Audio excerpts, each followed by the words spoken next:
తనపై కేసు పెట్టుకోండని అన్నారు కాశీబుగ్గ ఆలయ నిర్వాహకుడు హరిముకుంద్ పాండా. తొక్కిసలాట జరుగుతుందని తాను ఊహించలేదన్నారు. అంతమంది ఒకేసారి వస్తే తానేం చేయాలని అన్నారు. పోలీసులకు కూడా ఎలాంటి సమాచారం ఇవ్వలేదంటున్న హరిముకుంద్ పాండాతో మా ప్రతినిధి నాయుడు ఫేస్ టు ఫేస్. ఘటనకు సంబంధించి ఆలయం వద్ద ఉన్నాము. ఆ ఆలయంలో నిర్వహణ మొత్తం కూడా ఆలయాన్ని కట్టించినటువంటి హరిముకుంద్ పాండా గారు ప్రస్తుతం అయితే మనతో పాటు ఉన్నారు. ఆయన అసలు ఇంతవరకు కూడా గృహ నిర్బంధంలో ఉన్నారు. ఆయన బయటకు వచ్చారు.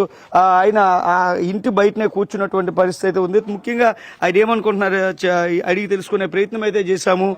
ఆయన అయితే ప్రస్తుతానికైతే దీనికి సంబంధించి నేనేం చేయగలను, గుడి అయితే కట్టానని చెప్తున్నారు. నిన్న 10 గంటలు 11 గంటల మధ్యలో అంత తొక్కిసలాట జరుగుతుందని మీరు ఊహించగలిగారా? అసలు ఏంటి? నేను ఏంటి ఊహించలేదయ్యా. నేను పోలీసు వాళ్ళకి ఎవరు చెప్పలేదు, పోలీసు వాళ్ళకి రిపోర్ట్ ఏంటి ఇవ్వలేదు.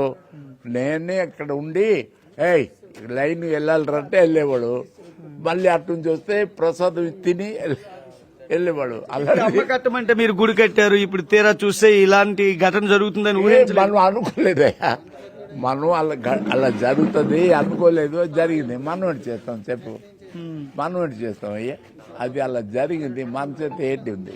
ఇప్పుడు ప్రతిసారి కూడా 1500 2000 మంది వచ్చారు. నిన్న ఇంత ఏకాదశి ఎక్కువ మంది వస్తారని ఊహించలేదా?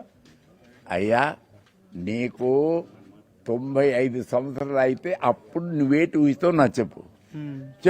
ఇప్పుడు అంత తొక్కిసలాట అయినప్పుడైనా పోలీసులకు చెప్పలేదు అంటున్నారు. పోలీసు చెప్పలేదు. ఎవరు అబద్ధాలు ఎందుకు చెప్తావు అయ్యా?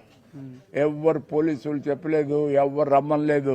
నాకు ధైర్యం, నేను నా అమ్మ ధైర్యం కూకొని ఒకళ్ళు వెళ్ళండి. అవును, మీకు ధైర్యం, మీరు చెప్పిన మాట వింటారు అనుకున్నారు. 2000 మంది వచ్చారు, తొక్కిసలాట అయితే ఇంతమంది చనిపోయారు. ఇప్పుడు కేసులు తగులు నా మీద కేసు పెట్టు, నా మీద కేసు పెట్టు.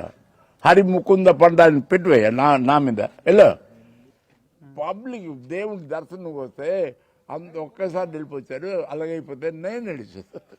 నేనైతే దర్శనంకి వచ్చాను, దర్శనాలకి అన్ని ఏర్పాట్లు చేశాను. ఇంతమంది వస్తారని నేనైతే ఊహించలేదని అయితే హరిముకుంద్ పాండా అయితే చెప్తున్నటువంటి పరిస్థితి ఉంది. ఏం కేసు పెడతారో పెట్టనియండి, నా మీద అయితే ఆ కేసు పెట్టే అవకాశం ఉండదు. ఎందుకంటే నేను హెల్ప్ చేయాలనుకున్నాను, నేను నా కంట్రోల్లో ఉంటుందని కూడా నేను ఊహించలేదు అనే విషయాన్ని కూడా ఆయన చెప్తున్నారు. మనం చూడొచ్చు, ఇదంతా చారిటీగా ఆయన నిర్మిస్తున్నారు. ఒక్క రూపాయి కూడా ఎవరి దగ్గర కూడా డొనేషన్ తీసుకోలేదు. మరోవైపు ఏదైతే ఇక్కడ కూడా హుండీ కూడా ఏర్పాటు చేయనటువంటి పరిస్థితి. ప్రతి ఒక్కరికి ఏదైతే దర్శన భాగ్యం కల్పించాలని ఒక ఆలయాన్ని మంచి సదుద్దేశంతో నిర్మించారు. దీన్ని ఊహించలేదు ఇంతమంది క్రౌడ్ వస్తుందనే విషయాన్ని అయితే హరిముకుంద్ పాండా చెప్తున్నటువంటి పరిస్థితి ఉంది. కెమెరా పర్సన్ శ్రీధర్తో విఎస్ నాయుడు, ఎన్టీవీ, శ్రీకాకుళం.